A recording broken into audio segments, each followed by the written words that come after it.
Hola, ¿qué tal? Un gusto saludarlos en una emisión de Ir Más Allá. En esta ocasión vamos a hablar de un tema pues que yo creo que a nivel nacional e internacional desde hace muchos años ha generado controversia, pero a raíz de las elecciones de este año pues ha causado sorpresa, pero también alegría por una pugna de hace muchos años. Me refiero a la cuestión de la participación de las mujeres en la vida parlamentaria, aunque también vamos a abordar el tema de la figura de la primera dama. Pero primeramente, antes de abordar ambos temas, les quiero presentar a mis invitadas con que vamos a hacer una mesa de análisis y yo les agradezco de verdad que estén aquí, que hayan aceptado la invitación. Comienzo contigo, María, muchas gracias por estar aquí. Gracias, Irma, un saludo a tu auditorio. También a Lucía Medina, muchas gracias por estar aquí. Muchas gracias por la invitación. Y Raquel Ollaquindia. Gracias, Irma. Ellas, bueno, pues tienen esta figura de periodistas. Bueno, Mara también ha sido periodista, pero también se ha destacado mucho como activista y feminista. Así es que yo quiero poner sobre la mesa primeramente el tema, que ojalá me puedan poner en pantalla, está pues unos porcentajes que quiero compartir con ustedes sobre la histórica mayoría de mujeres parlamentarias que por primera vez va a tener la Cámara o el Congreso de la Unión, que está conformada por el Senado de la República y la Cámara de Diputados. Por primera vez, como les decía, con la elección del 1 de julio, las mujeres tendrán mayoría en el Congreso de la Unión, que entrarán en funciones el próximo 1 de septiembre. De acuerdo a lo que se ha revelado por parte de la autoridad electoral a nivel nacional, serán 244 mujeres que estarán integrando la Cámara de Diputados, equivalente al 48.80%, mientras que en el Senado serán 63 mujeres, equivalente al 49.22%. A nivel internacional, con estas cifras, México se convertirá en uno de los países con mayor presencia de mujeres en el poder legislativo y por lograr tan anhelada lucha de paridad de género. Y bueno, pues con estas cifras ojalá ya nos podemos regresar a la mesa, porque abro contigo, Mara. Sí. Justo de alguna u otra manera esto pues nos pone en el ojo de que van a estar volteando también a México con este logro. ¿Cómo lo ves una vez que ya se dan a conocer las cifras o que todo indica que va a ser así? Sí, por supuesto, no hay que perder de vista que la discusión por la paridad comenzó en el ámbito internacional. Desde Beijing, ¿no? Se vino planteando esta necesidad de que las mujeres nos incorporemos a la vida pública de una manera más decidida. Después con la CEDAW, la Convención para eliminar todas las formas de discriminación contra las mujeres.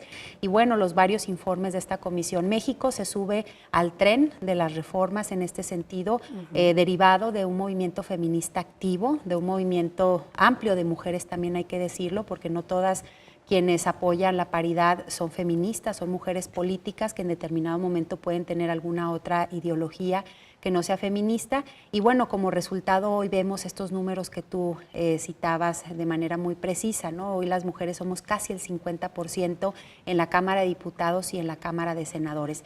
¿Qué mensaje tiene esto? Bueno, yo lo vería por dos vertientes. Una que tiene que ver con qué mujeres llegan a los espacios, ¿no? Qué mujeres en determinado momento asumen la representación a nivel nacional, y ahí la discusión eterna de la necesidad de tener una agenda de igualdad y contra la violencia como mujeres en representación de las mayorías. Ahí esta cuestión no se ve tan favorecida y tan definida como las cuestiones numéricas, ¿no?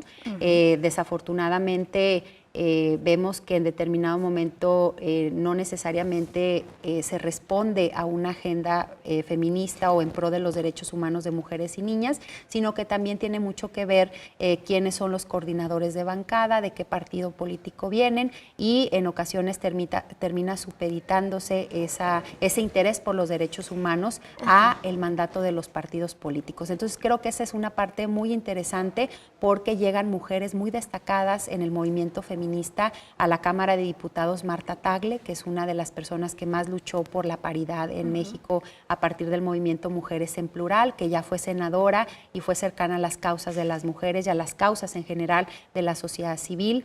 Al Senado llegan mujeres como Olga Sánchez Cordero, que si bien está nombrada como secretaria de Gobernación, ocupará su escaño los primeros meses, los meses siguientes, hasta diciembre, que le toque ser secretaria de Gobernación.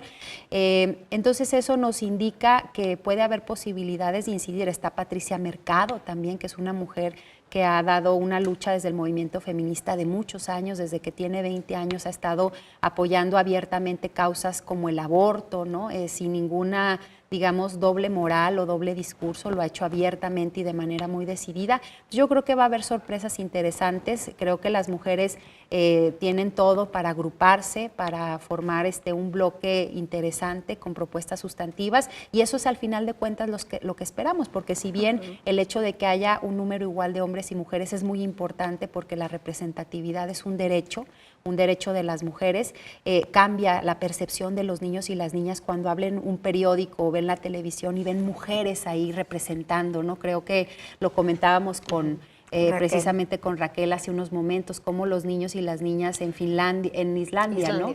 No asumían la posibilidad de que el presidente fuera hombre porque crecieron viendo a las mujeres. Entonces creo que ese es un mensaje, ¿no? Echa un gran reto que de alguna otra manera se pusieron y que se ha logrado, pero para ustedes como periodistas, que también, ya Mara también lo explicó ampliamente en el ámbito internacional, en el ámbito nacional, las figuras que van a llegar, pero pues también aquí en el ámbito local estamos viendo que hay avances, si bien quizá no como otras veces, pero bueno, yo les dejo, comienzo contigo, Luce.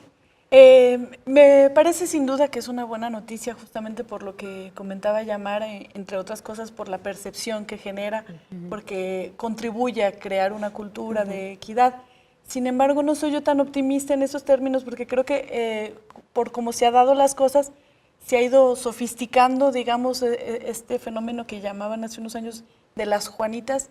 Creo que suele suceder con mucha frecuencia que esos espacios los ocupen mujeres no por su propio trabajo, y por supuesto hay muchas que sí, como las que mencionó Mara, pero también muchas de ellas creo que luego ocupan el espacio por ser las esposas de, las hijas de, las hermanas de, sin que ellas lo tengan, porque se puede hacer ambas cosas, se puede ser esposa de, hija de y tener propio trabajo.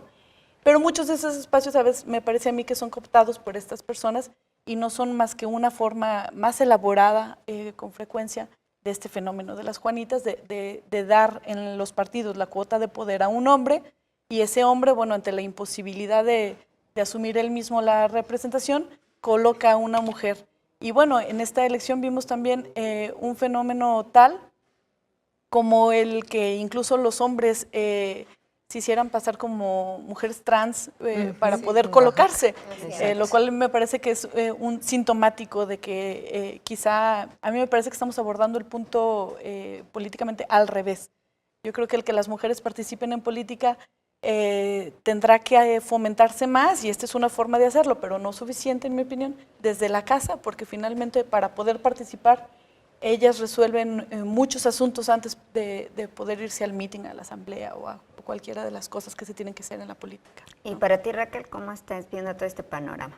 Pues me parece muy interesante la reflexión de Lucía, la verdad me parece un punto que hay que tener en cuenta, y lo que ya habíamos dicho de la percepción y de la educación, lo que mencionabas ahora de empezar desde la casa. Sí, hay una representación paritaria en la Cámara de Diputados, en el Senado, en este caso después del 1 de julio, pero coincido plenamente en el punto de Lucía, en que igual muchos de esos puestos son únicamente por figurar, digamos, ¿no? O sea, decir, bueno, pues yo que no puedo, voy a poner a tal y a tal, ¿no? Entonces, lo que hay que trabajar precisamente es desde antes, que la legislación lo que te dice es únicamente, bueno, tantas candidaturas para mujeres, tantas candidaturas para hombres, pero hay que trabajar más abajo.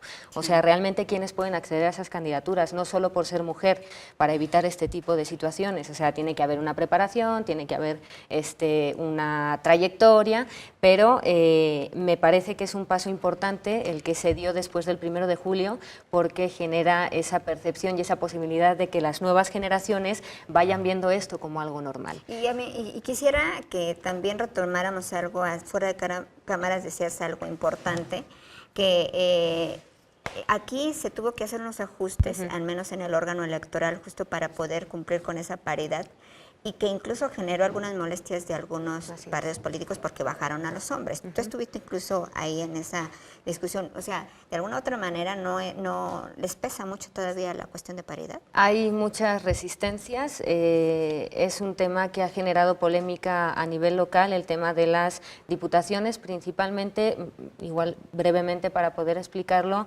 hubo menos mujeres que hombres que ganaron las diputaciones de mayoría relativa en las urnas, y para garantizar lo que por ley se establece, que tiene que haber una paridad en el Congreso local de 15 y 15, tuvieron que hacer los ajustes correspondientes en las diputaciones de representación proporcional, o también llamadas plurinominales. Entonces, al hacer estos ajustes, no hay una legislación o un reglamento claro que le diga al Instituto Electoral del Estado cómo hacerlo. Ellos se basaron en una legislación, bueno, digamos, en una jurisprudencia, en una resolución del Tribunal de las elecciones extraordinarias de 2016 acerca de este tema, y lo argumentaron con esa resolución, pero no hay un reglamento claro. Esto generó polémica. ¿Por qué? Porque había habido 3 partidos políticos, de todos únicamente 3 habían postulado en primer lugar de sus listas plurinominales a hombres. Fueron el Partido del Trabajo, Acción Nacional y el PRI. Estos 3 partidos fueron los que retomó el Instituto Electoral para decir, ok, necesitamos 2, el domingo dijeron que necesitaban 2 diputaciones o 2 mujeres en las diputaciones de representación proporcional para cumplir la paridad, y entonces bajaron a los hombres que estaban en primer lugar del PT y del PAN, y subieron a las mujeres que los propios partidos habían colocado debajo del hombre, en segundo lugar. Esto fue lo que ocurrió el domingo. El lunes se da a conocer que les fallaron las cuentas, faltaba una más, y entonces el PRI, por consecuencia, era el único partido que faltaba, que no había sido tocado de alguna manera de los 3 que estaban sujetos a revisión, por llamarlo de alguna manera, y el PRI también ocurre lo mismo. Bajan al primer lugar y suben a la mujer que estaba en segundo lugar para cumplir con la cuota de paridad. Esto generó reacciones y eso habla de que hay muchas resistencias en el tema todavía. Y bueno, pues yo creo que no quisiera dejar de lado, yo creo que ya vimos la parte... yo lo sigo viendo como algo muy positivo, el hecho que haya logrado que esté con un amplio porcentaje, la mitad a nivel federal, pero sí vale la pena estar viendo. Incluso yo también hice ayer un recuento, espero no equivocarme, pero yo encontré que si lo bajamos también al ámbito de las presidencias municipales, contabilicé que eran 15 mujeres las que lograron, pues, o que van a ser alcaldesas en Zacatecas. La vez pasada teníamos 16. Ahí vamos, pero todavía no se logra esa equidad y está generando controversia. Yo les dejo ya por última parte para cerrar este tema. Si ustedes creen que en el ámbito nacional, internacional, como lo hemos visto, y en el local, en realidad, si hay algo que celebrar o todavía es como seguir pugnando o qué hace falta. Yo creo que este es una consecuencia de años, de décadas de lucha en México, en donde ha participado mucha gente desde la sociedad civil, mucha gente también de forma institucional desde los partidos políticos, y al final es la consecuencia, ¿no?, de un clamor, digamos, ciudadano que pedía un cambio, digamos, en términos de la élite que nos gobierna, ¿no? Creo que hay mucho que reflexionar en cuanto a el papel de la sociedad civil. A mí me gustaría ver una sociedad civil activa, una sociedad civil propositiva, una sociedad civil que construyera de mano del gobierno, siempre teniendo como principal objetivo la exigencia y la claridad de miras, ¿no? Porque pasa luego que cuando llegan gobiernos que se denominan de izquierda, muchas de las personas que están en sociedad civil se incorporan a los gobiernos, lo cual no es malo, pero eso debilita los movimientos sociales. Pasó con Amalia García en el movimiento feminista, por ejemplo, en Zacatecas, y a mí sí me gustaría que existiera ese contrapeso, no sinónimo de sociedad civil como aquellos y Es aquellas... eso, la paridad es como un equilibrio. Sí, son Tampoco, no sé. equilibrios y creo que las mujeres podemos dar en ese sentido de qué hablar en este sexenio. Creo que vamos a tener interlocutoras interesantes, pero también hay que decirlo, el gabinete paritario también es algo que ha generado mucha expectativa. Vamos a ver con qué compromiso llegan esas mujeres para la agenda nivel federal. feminista, claro. Y me parece que aquí lo que tendríamos que apuntar como un pendiente, ¿no?, de la democratización del país es precisamente lo que decía Lucía, no permitir que continúen ese caciquismo, esa tentación al corporativismo y al clientelismo. Yo creo que cuando la ciudadanía empieza a entender que si bien estamos en la periferia del poder, tenemos una gran posibilidad de incidencia, hay más cosas en las que se puede avanzar que no necesariamente tienen que ver con el gobierno en turno o la representación en las cámaras, ¿no? ¿Y ustedes coinciden con Mara? Yo creo que todos los días hay algo que celebrar en esa lucha y justamente porque se siembra todos los días y se cosecha todos los días, aunque sea muy poco. Parece mucho justamente cuando lo vemos el acumulado, pero sin duda es una cosa que gracias a quien lo ha luchado, pues estamos aquí ahora y podemos votar, etcétera, etcétera. Pero yo creo que la verdadera celebración vendrá cuando, desde mi perspectiva, deje de ser un tema, cuando ni siquiera sea necesario establecer esas cuotas.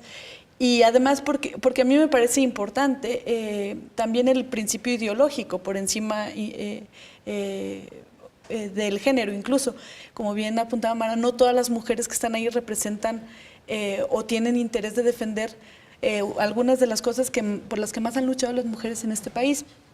A veces hay hombres que hacen esa lucha también.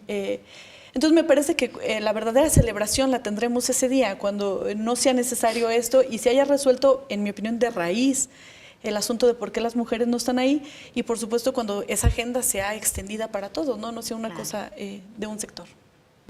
Pues yo sí coincido con el hecho de que, bueno, este paso que se da en las elecciones del 1 de julio, de tener esta paridad en el Congreso de la Unión, sí es un motivo que de entrada puede causar alegría. Hay que esperar los resultados, ver que realmente se lleve a cabo una agenda de género y sin olvidar algo que mencionábamos antes también de entrar al aire, que era el tema de la violencia política. Podemos estar festejando el resultado, pero ¿a costo de qué se ha llegado a ese resultado? Entonces, pues sí sería como una especie tiene que ver de manera integral todo para que sea verdaderamente un éxito. Sí, claro. Bueno, pues entonces ya estamos agotando el primer tema que les comentaba y ahora vamos a entrar a este otro tema que también, pues yo creo que va a generar una gran controversia y me gustaría que primeramente me pusieran la infografía para mencionar un poquito la figura de la primera dama. De acuerdo a lo que les quiero compartir y también a mis colegas, amigas, es que esta figura de la primera dama es un mote que realmente se inició y se le dio a las esposas de los presidentes de Estados Unidos. Después se adoptó curiosamente en todo el mundo y ese mismo nombramiento actualmente es un nombramiento no oficial que se le ha dado a la esposa del presidente de México. Es un término ceremonioso, no es un cargo electo, no tiene autoridad ni devenga un salario y se supone que solamente debe de cumplir ciertas funciones de carácter protocolario como acompañante del presidente en los viajes, recepciones oficiales y participa en las instituciones de índole de beneficencia o social. El único documento que encontramos es, el documento legal me refiero, a que hace referencia a la figura de la primera dama, es en el artículo 23 del reglamento del Estado Mayor Presidencial, dentro de su esquema que establece las responsabilidades de organizar, coordinar y supervisar el desarrollo de las acciones relativas a las actividades públicas de la esposa del presidente. Pero ahora, ¿por qué ha sido controversia y por qué lo trajimos a la mesa en ir más allá? A raíz de que gana las elecciones Andrés Manuel López Obrador, pues algo que llamó la atención fue lo que dijo su esposa durante campaña. Me refiero a Beatriz Gutiérrez Müller. Ella es la esposa del presidente electo Andrés Manuel López Obrador y ha generado esta expectativa por declarar en la campaña de su marido que renunciará al título de la primera dama. Ella es una escritora, periodista y tiene estudios de nivel doctorado, pero yo quiero compartir de lo que estuve indagando un poco sobre lo que encontré de las primeras damas y pues resulta que no es la primera mujer que ha decidido o que ha rechazado este nombramiento. Me voy a la historia. En las primeras damas que encontré con Amalia Solórzano.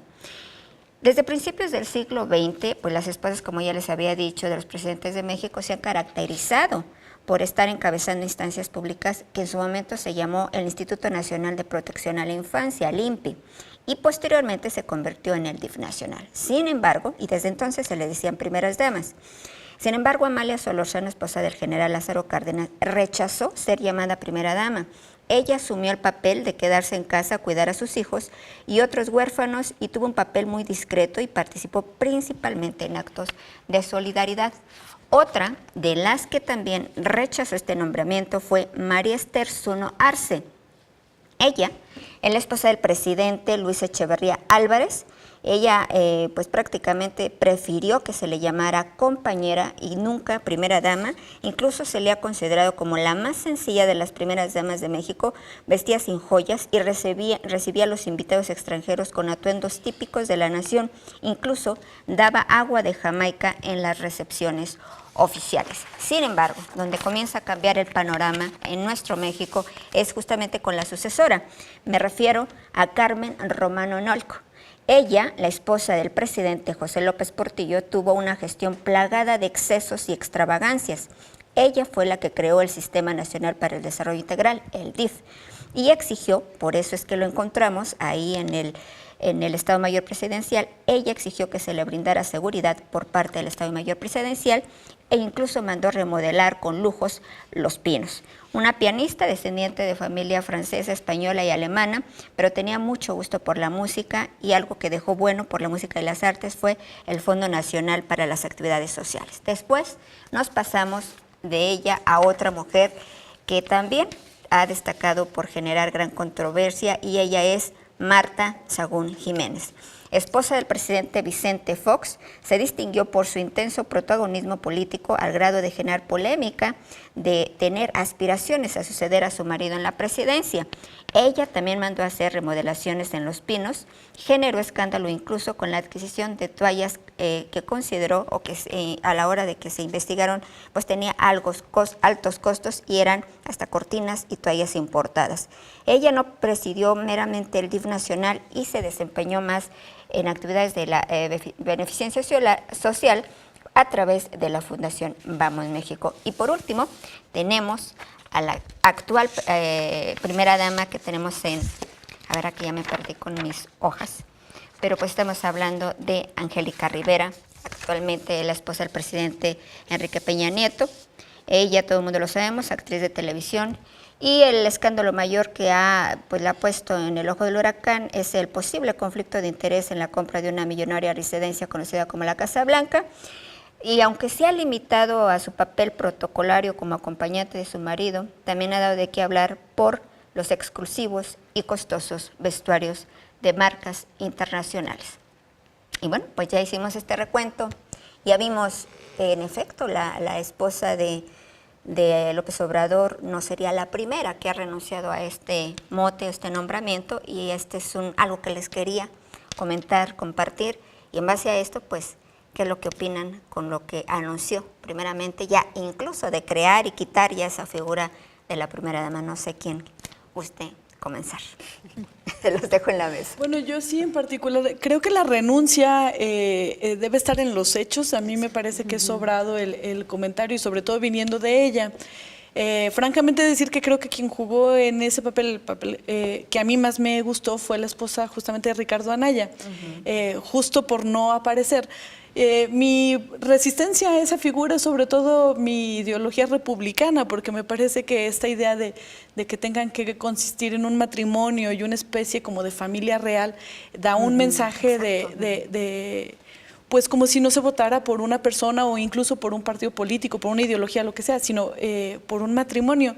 Y lo veo en todos los ámbitos. Creo también incluso que quizá poniéndome radical, pues manda este mensaje heteronormativo que le llaman, ¿verdad?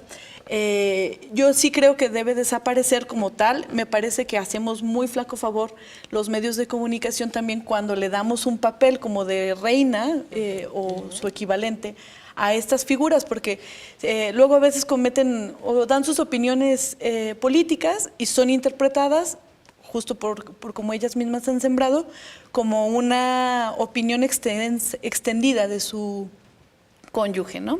Y yo creo que tienen ellas razón cuando argumentan que se les debe tratar como particulares, pero ellas tienen que asumir, desde mi perspectiva, ese papel como particular también, independientemente incluso de si son hombres o son mujeres.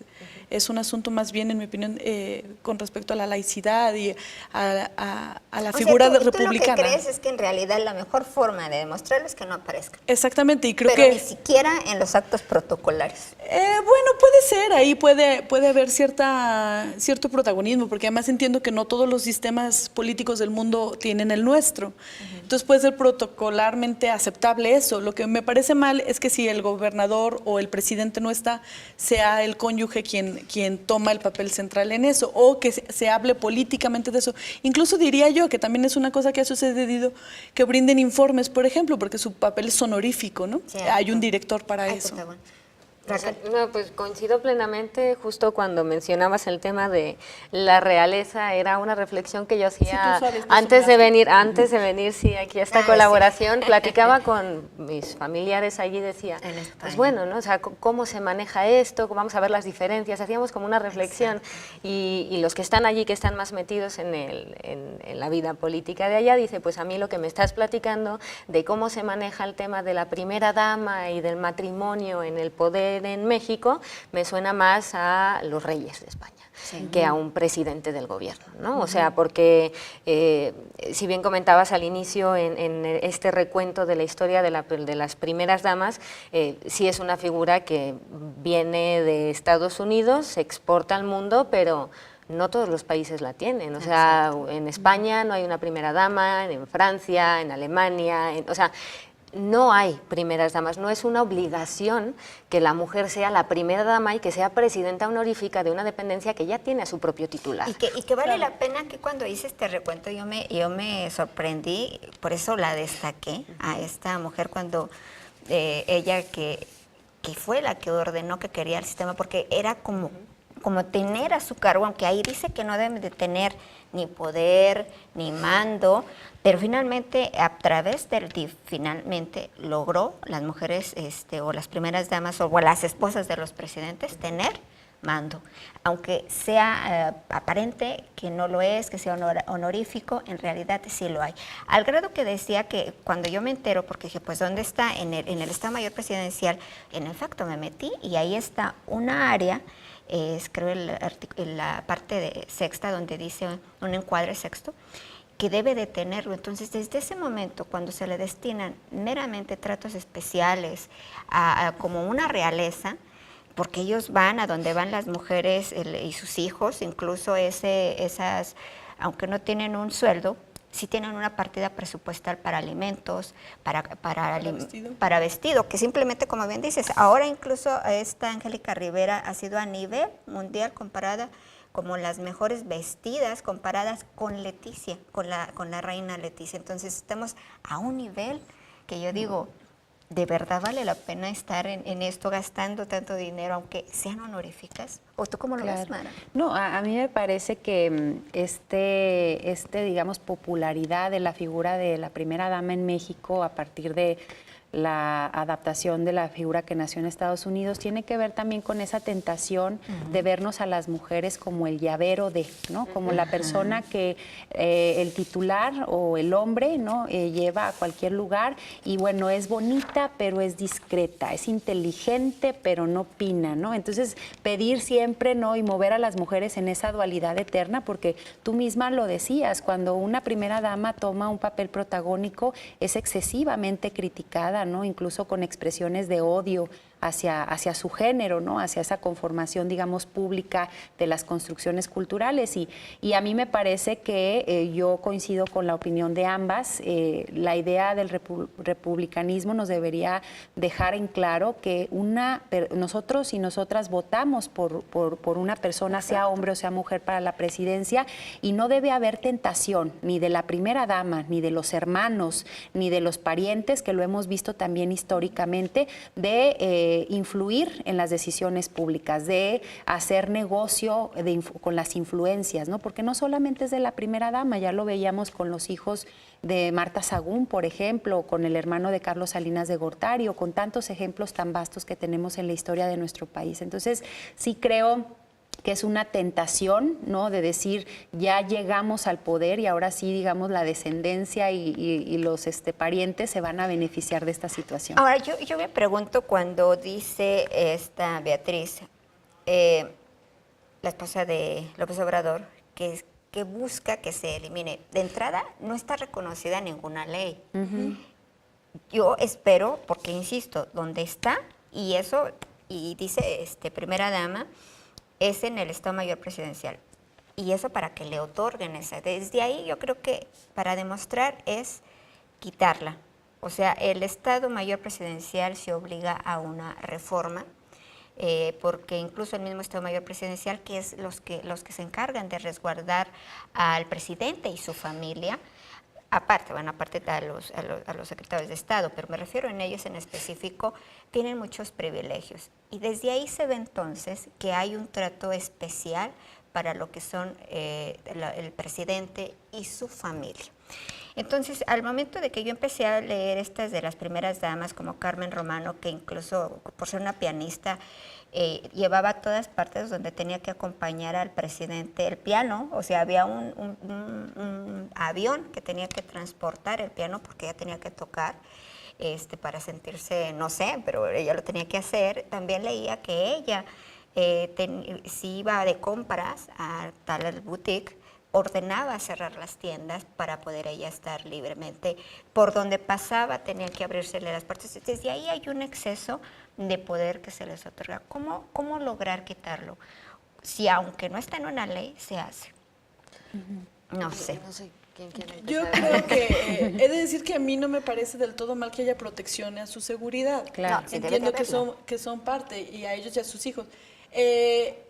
Incluso creo que la discusión ojalá fuera más allá de si son primeras damas deseables o no, que eso creo lo que hace Beatriz Gutiérrez, ¿no? Es una primera dama muy conveniente, muy políticamente correcta, pero la eliminación tendría que ir allá independientemente de eso, porque es incluso, en mi opinión, hasta ofensivo para ella misma que su importancia política incluso sea a partir de su relación amorosa, ¿no? Y como bien decía Amara, incluso eso se extiende a otros lados, ¿no?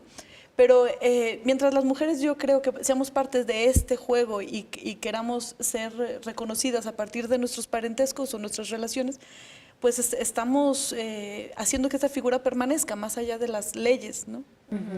Sí, yo, si bien lo de la primera dama no está normado, yo sí creo, bueno, yo sí soy de la opinión de que tendría hasta que cambiarse no sé si sea ley o es la estructura orgánica del sistema DIF para eliminar la figura de la presidenta honorífica. O sea, la verdad, si hay una directora del sistema DIF nacional, de los sistemas DIF estatales y de los municipales, ¿por qué hay presidentas honoríficas? O sea, voy al porqué. O sea, no me parece justo tampoco para la esposa de quien llegue el tener que asumir ese rol si quien tiene aspiraciones políticas es el esposo. O sea, estamos hablando, pongamos un matrimonio normal, en este caso la mujer es maestra y el hombre es empresario y se cambia de trabajo y es director. Entonces, ¿por qué es como si la mujer estuviera obligada a dejar su trabajo para irse al trabajo de su esposo en la nueva empresa y ser la presidenta honorífica de la fundación de la empresa, ¿no? Claro. O sea, ¿por qué?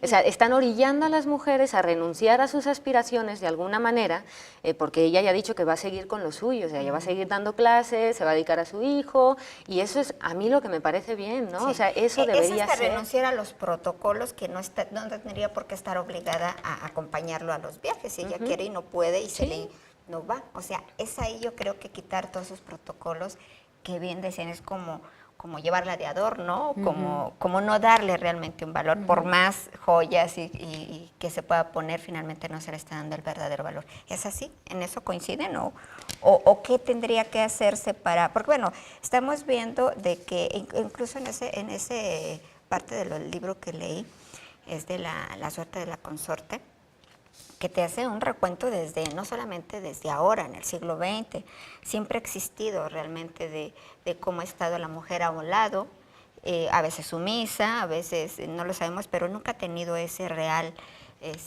aporte, aunque, bueno, han habido unas esposas de algunos presidentes de la República o bien de hombres con poder, que detrás de ellos realmente está una mujer, que pueden dominarlos. Pero ¿cómo hacer? Por un lado, para acabar con todo esto, o bien para evitar las tentaciones que detrás de un hombre esté mandando a caprichos o lo que sea una mujer.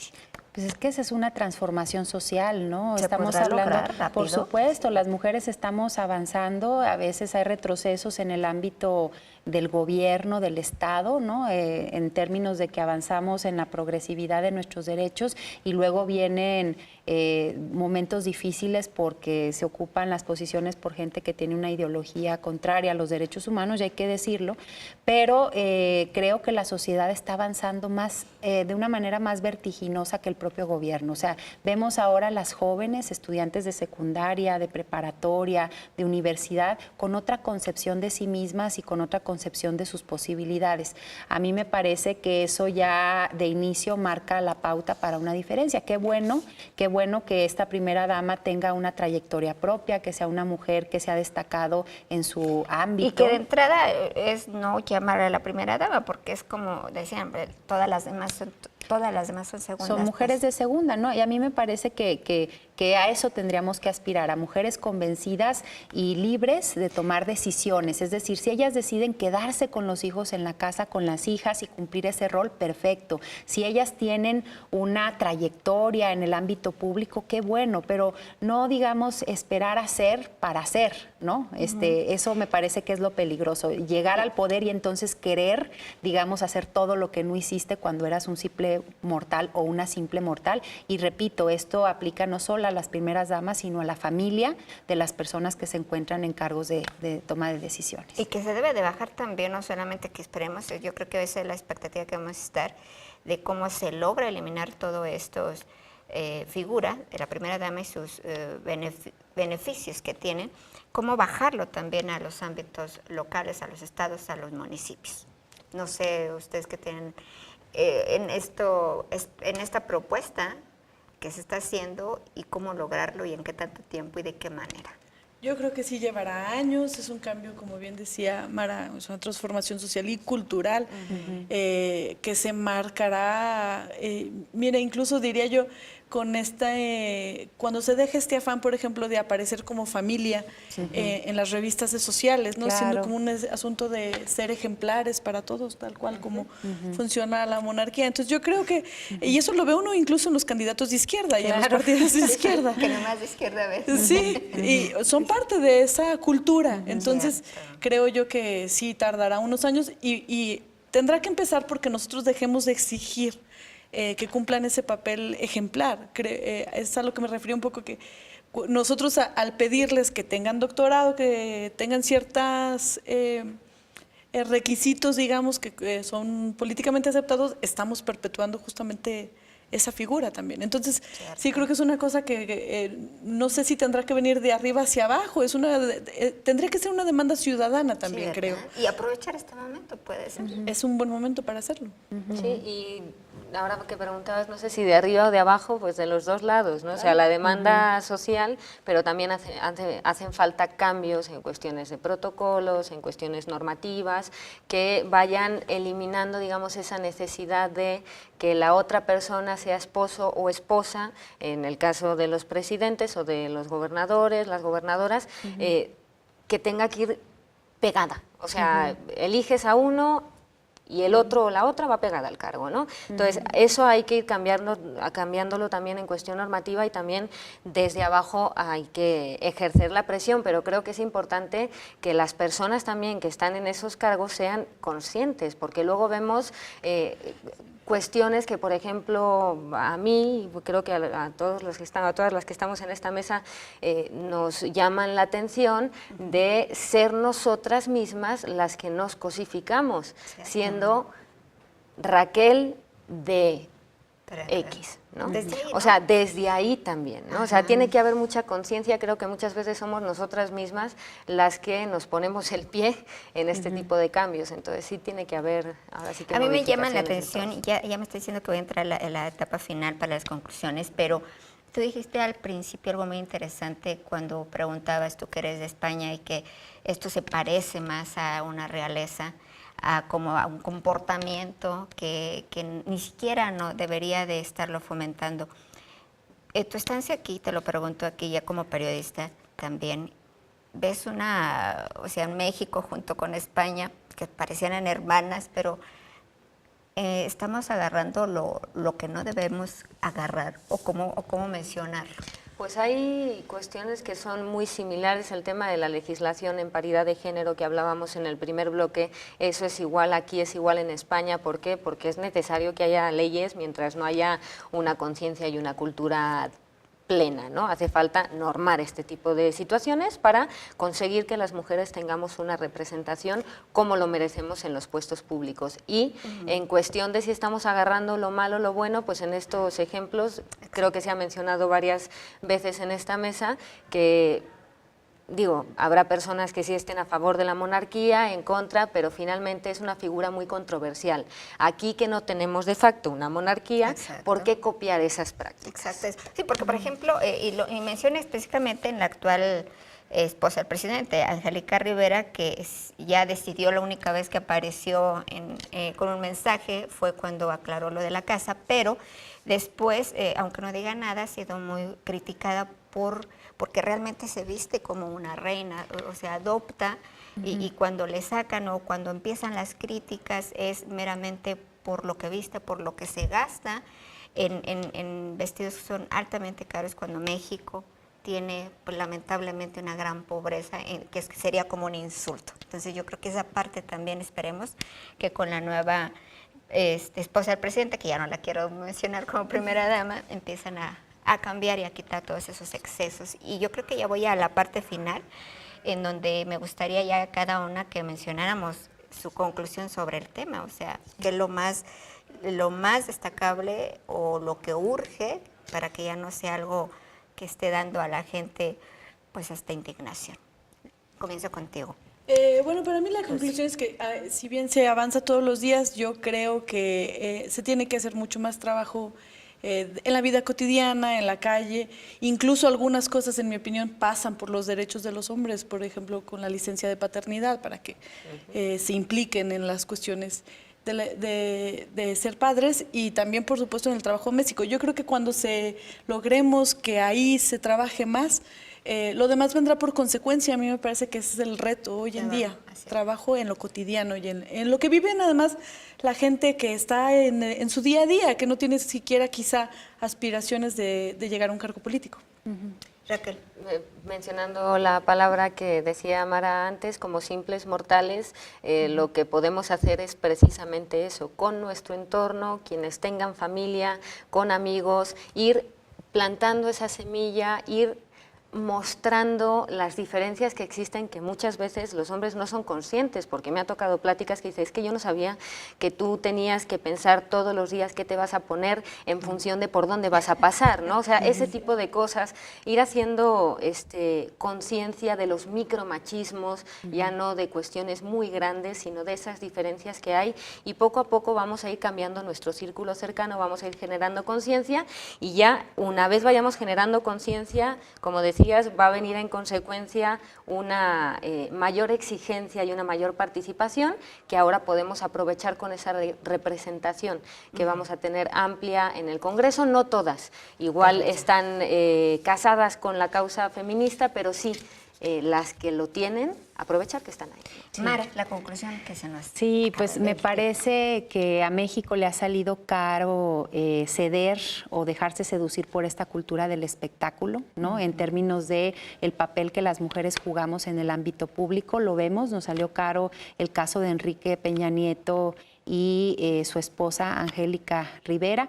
Yo creo que algo tenemos que aprender, ¿no? Porque nos equivocamos constantemente en el ámbito privado, en el ámbito público, y parece que no tenemos memoria. Cierto. Entonces sí me parece que vivimos tiempos de cambio, tiempos interesantes. Vamos a ver qué tanto existe el compromiso de asumir la principal responsabilidad que yo creo que un gobernante o una gobernante debe tener, que es transformar a la sociedad hacia mejores formas de coexistencia y hacia una sociedad más justa y más igualitaria. Creo que se les olvida esa situación y gobiernan para los medios, lejos de gobernar para su responsabilidad de transformación positiva de la sociedad. Pues yo les agradezco, se me acabó el tiempo muy rápido. Muchas gracias, Mara, por estar aquí. Gracias. Lucy, muchas gracias. Raquel, muchas gracias.